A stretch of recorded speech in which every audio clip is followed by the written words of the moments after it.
You're listening to Aging Uncensored.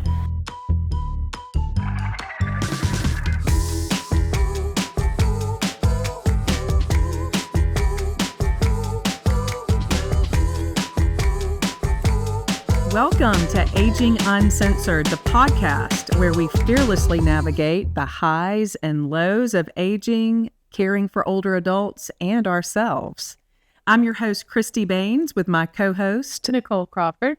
And we're excited to embark on this unfiltered journey with you. Whether you're in the prime of your life or navigating the complexities of caring for a loved one, this podcast is your safe space to explore, learn, and grow. So grab your cup of coffee or your tea or whatever you're drinking right now. Oh, can't cheers and not sip. That's right. It's bad luck. And we're going to dive into heartwarming stories, useful information, sometimes unuseful information, just fun facts about aging, caring for loved ones, caring for yourself, and how to explore also being a mom with children in elementary school, high school, college, wherever you are, as you're caring for a parent in general. That's right. Exactly. They're getting out there and taking care of their kids. That's right. But we are going to bring this more of a female aspect because we're females. Because we're females, and that's what we know. So there you go. All right. So last episode, actually our inaugural episode, was really kind of about who we are, why we do this, why we got into this. And this episode is going to be more about what in the world are they talking about when they come up with all these terms? What do we like to call that?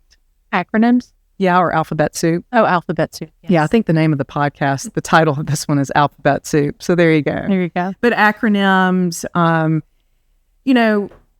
families all the time say to us, I don't know this information. Like, I didn't know the difference of Medicare, Medicaid, or I thought that this paid for this service, or I don't understand why my mom can't be in this level community or what have you.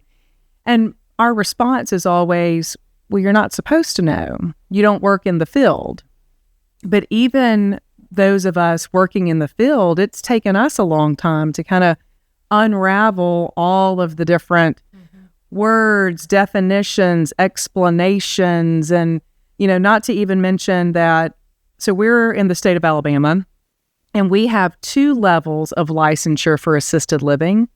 Some states have as many as 4, 5, so. Right? I mean, so when we're talking about different things, we're going to come primarily from what goes on in our local community, but it is always important to seek advice of an aging life care specialist to find out in your particular state what levels of licensure. So tell somebody, how do they go? If they live in Arizona, how do they find one of our friends? Absolutely. So you're going to go to aginglifecare.org.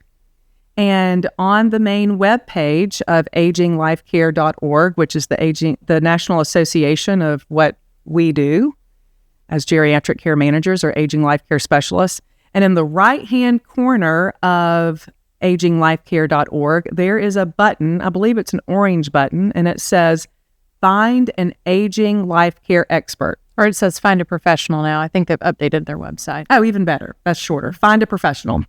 So click on that button, and then it'll drop down, and you can literally put the zip code in. And how many miles you go out from. 25, 50, 100. If you're in a more rural area, I would start with maybe 100. If you're in an urban area, like if you're in places like Atlanta, Orlando, New York, Manhattan, LA, Chicago, you're going to have a very high density of care managers in that You'll have choices. You'll have choices. That's right. You'll have choices. So it is really cool that we can recommend folks wherever they are in the country, and they can find someone that can guide them through all these complexities and all of the alphabet soup. Yes. Yeah. So some of these things are very nationwide, and then some are not. So let's kind of first start. I don't know. I've got got a couple of different index cards here with a couple of different terms. And I mean, I might as well just start with more acronyms like we were talking about, right? Alphabet soup. So facilities, we call them facilities, although I really like to call them communities. Actually, I had a family tell me one time, they're like, when you're mad, you call it a facility. When you want a family to scoot towards that place, you call it a community. You know what? I think we do that, yes. Yeah. When we don't like it, well, it's a facility. It's a facility. Yeah. If we're being real, though, it's somebody's home. Right. We're making it somebody's home. And I think that is, that's something that we battle all the time, is making sure when we're recommending one of our clients or a friend to one of these communities, that it's the right fit, it's the right personality, it's the right home, you know, and then we won't dive into all the complexities that we see right now with staffing and things like that. But I feel like if we could all enter those communities as if we are entering somebody's home and treat, you know, the people that are living there as if this is their home, I think we'd all be in a better place. Agreed. There's my little spiel for the day. Okay, so let's dive right in. You hear the term IL, AL, ILF, ALF. Let's just go from the very beginning. ILF. What is that, Nicole? Independent living facility. And that is, you hope that the person living there can pretty much take care of themselves like they would in their own home, like you and I do every day. Right. Now, we do see, and I'm going to be asking Nicole a lot of questions. She already knows the answers, but these really are questions for all of our audience, right? So I know I'm going to be asking her, but we know these answers, but that's kind of how this whole topic today is going to work. So with the independent living facilities, we also see, though, that caregiving agencies and sometimes even families will bring in a private caregiver because, you know, talk about that. So some of these communities may have a contract or internal caregivers that a family can hire. What does that look like? Oftentimes, people that live in an independent living community, they still need some level of support. Right. So it could be someone coming in and helping them make sure that they get their medicines on time. It could be someone coming in and making sure that they're up and dressed for the day. Once they have that little bit of support, then they can move about the rest of their day as they normally would. Hopefully, there's still someone there to do housekeeping, usually once a week. A certain number of meals are provided every day. I particularly like the ones that have 3 meals a day. Right. Because it allows the people that are living there to choose what they want to do and when they want to do it. Right. Versus having to pick one meal. Because that is kind of a standard practice to just provide one meal or something like that. And the thought is that someone can cook, but what if they don't want to cook? Or what if they are kind of on that verge of needing a higher level of care and the number of meals is what's keeping them more independent? Right. Like I'm using a walker, but I'm pretty cognizant, but it's, you know, I'm kind of unsteady on my feet a little bit. Trying to cook a meal for myself might be hazardous. And I could be 85 and I just don't feel like it. Right. I think that's going to be me. I don't really want to cook anymore. I don't want to cook anymore. Alan would say I don't like to cook right now. Oh, well. So that's independent living. And sometimes you'll see an independent living like a standalone community, right? So they have anywhere from a studio to a 3-bedroom, you know, studio, 1-bedroom, 2-bedroom, 3 bedrooms. They tend to be a lot more active. They may have more outings. Some independent living communities are owned nationwide, and they have like a reciprocal agreement that if some, you know, let's say Savannah, Georgia had a sister community, you could go stay for free in that sister community in their furnished, guest room, and vice versa. Yeah. So tell everybody, what's our hack for independent living? If we have someone who doesn't want to be in a different level of care. What is our hack? Okay, well, our hack is to support around them and to provide caregiving, care partner support within that apartment. Yeah. So sometimes it's 24-hour, help that's there with that person. If they don't need truly a skilled nursing service level of care, but they don't necessarily fit the model for assisted living or memory care. Right, exactly. And so, a lot of times families want to stay in a more home-like setting, which is what independent living is. It is an apartment that you bring your own furnishing and your own, paintings and decorations and so forth, and you have more space. And usually like a husband and wife want to be in a community like that. And maybe one of the spouses needs more care or has a diagnosis of dementia and needs that support in that apartment. Mm-hmm. But if you were to look just at what level of care that person would be, they would have to be separated. Right. And they don't like that. No, they want to be there. And so you hear this term age in place. And I would say from the state of Alabama's perspective, the way our licensures and regulations are set up, we don't have an opportunity to age in place. No. And that's where independent living comes in. If it's not safe or you can't stay in your own home, but you need more care, then independent living comes in that situation. Exactly. What about assisted living? Okay, so in the state of Alabama, we have two level of licenses from the Alabama Department of Public Health. One is what we call AL or ALF. Kind of reminds me of the old sitcom back in the day, but ALF, Assisted Living Facility. And talk us through what that looks like. Who is really kind of a prime candidate to live in an assisted living facility? So that is someone who cognitively, they're able to function at a higher level, but they want or need extra help. So that may be help getting in and out of the shower. That would be help getting their clothes on. And typically that's going to be like a lower extremity, like from the waist down. Right. I can't reach my feet, so I can't put my socks on. Right. So I need someone to come in and help me get dressed in the morning. I need someone to do all of my meals, all of my housekeeping. Usually laundry's involved. And what about my medications? Medications, some of them you can keep your own medicines in your apartment, but you have to prove once a month that you know how to handle those medicines. Otherwise, you usually pay extra in order for a licensed nurse of some sort or someone. Some of the smaller assisted living facilities have people that are certified to assist with medicines, and it's called medication observation versus medication administration. Yes. Once you get into narcotics and things like that, you really need a licensed person to help with those. Right. So how does a community like an assisted living, what do they do to maintain somebody's medications if you've got a staff member like a licensed nurse or, a med tech that's passing out the medications to the resident? What does that look like? So generally they get their medicines prepackaged from a pharmacy so that they're not opening and closing bottles all the time. And that can either be a strip pack or a bubble pack of some sort, or even just when I was helping in Florida, I would just pop them out of these little pop sheets, basically, of medicines.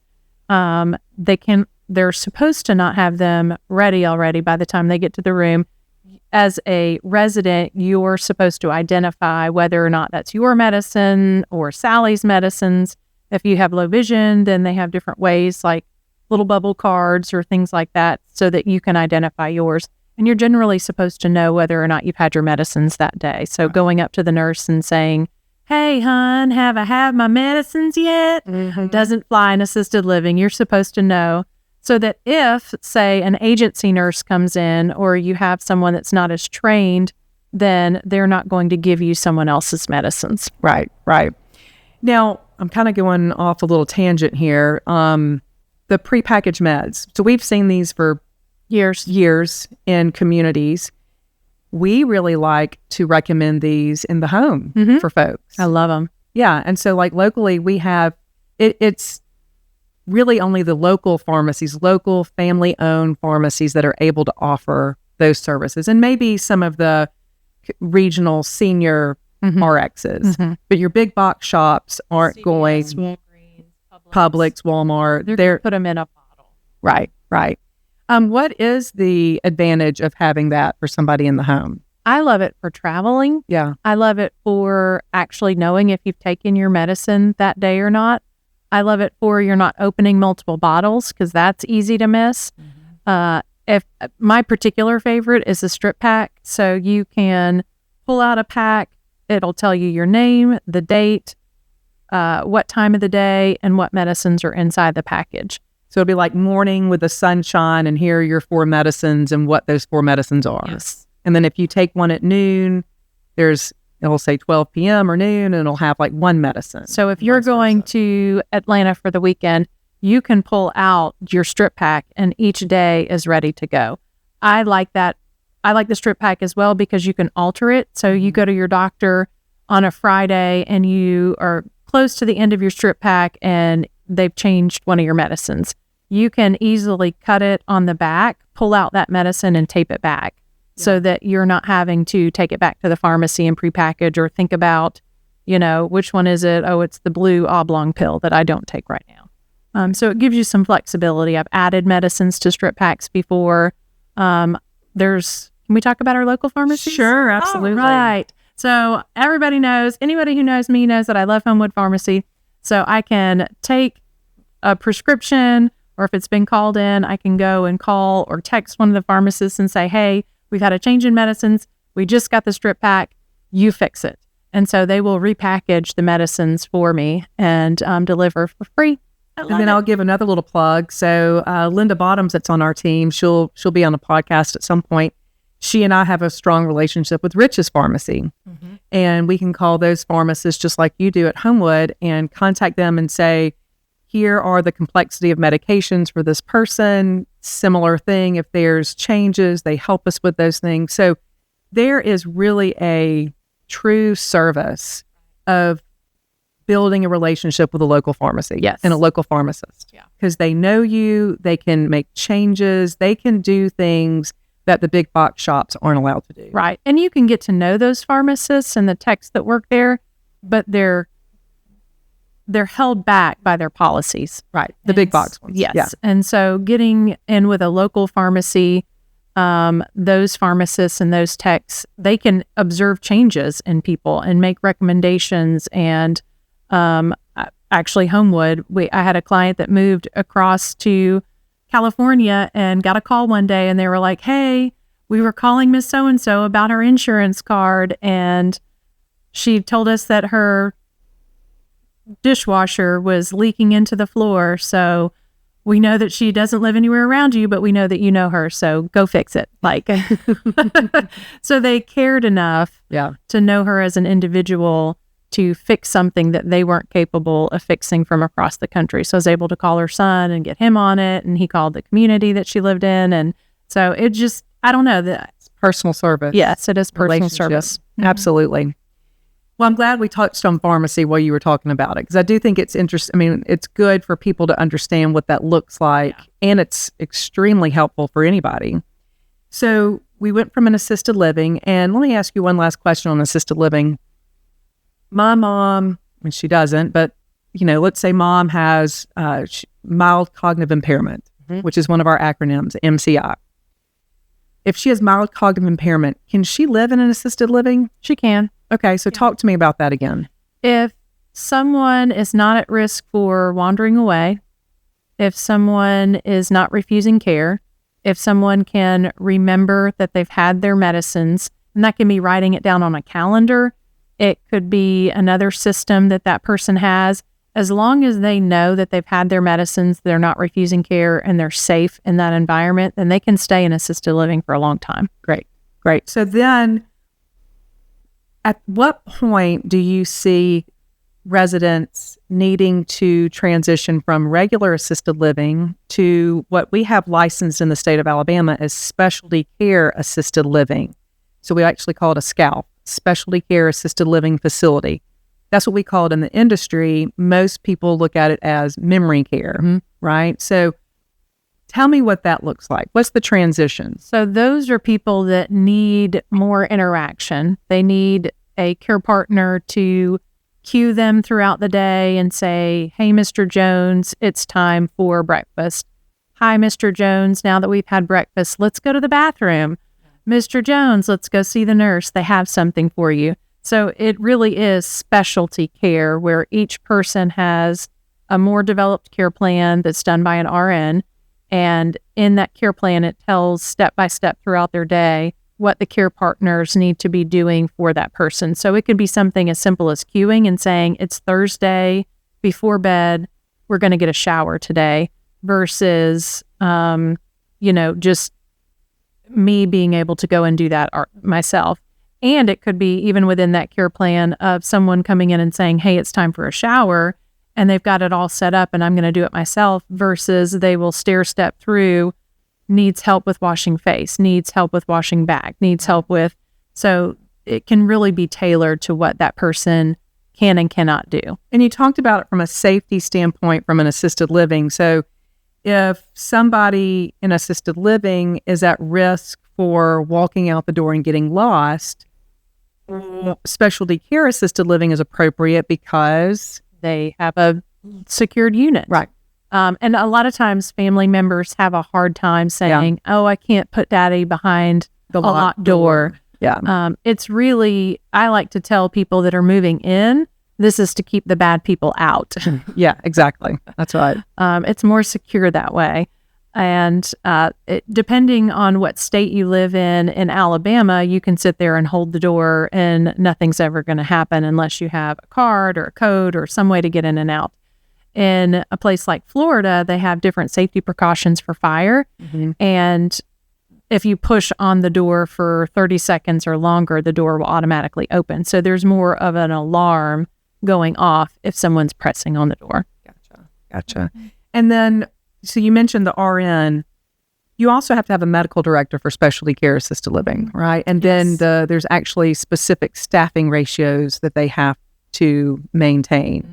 And then one thing that's kind of in there that sometimes families get a little irritated about is, so there are staffing ratios, but there's also kind of a disclaimer in there that says you will maintain residents that, I mean, this is not the direct wording, but basically that your staff is able to care for, right? So you may have a mix of residents and one or two of those residents have been with you for some time, but now their level of care is becoming very demanding.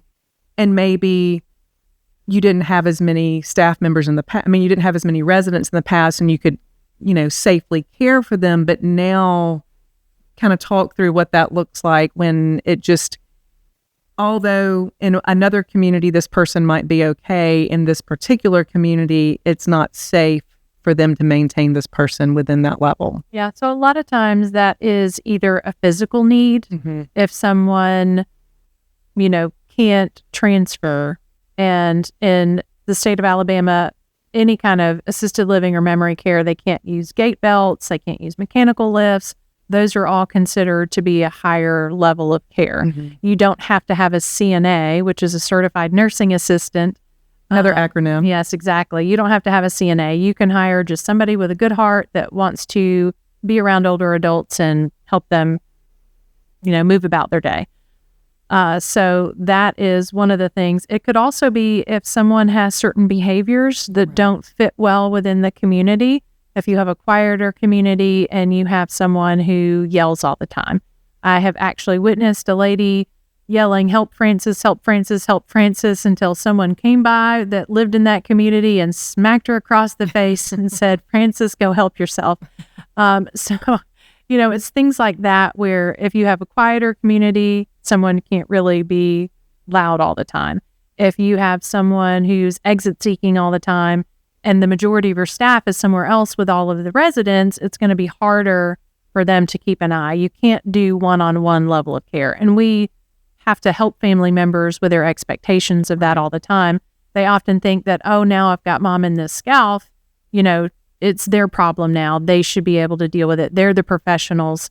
When in reality, like you said, that minimum staffing ratio, if after dinner you've got 5 care partners and they're all helping with some sort of activity of daily living, it's going to be impossible for someone to sit and make sure that Mr. Jones isn't trying to crawl out of a window for 3 hours. Exactly. Check out part 2 for a continued conversation about alphabet soup. Episode up now.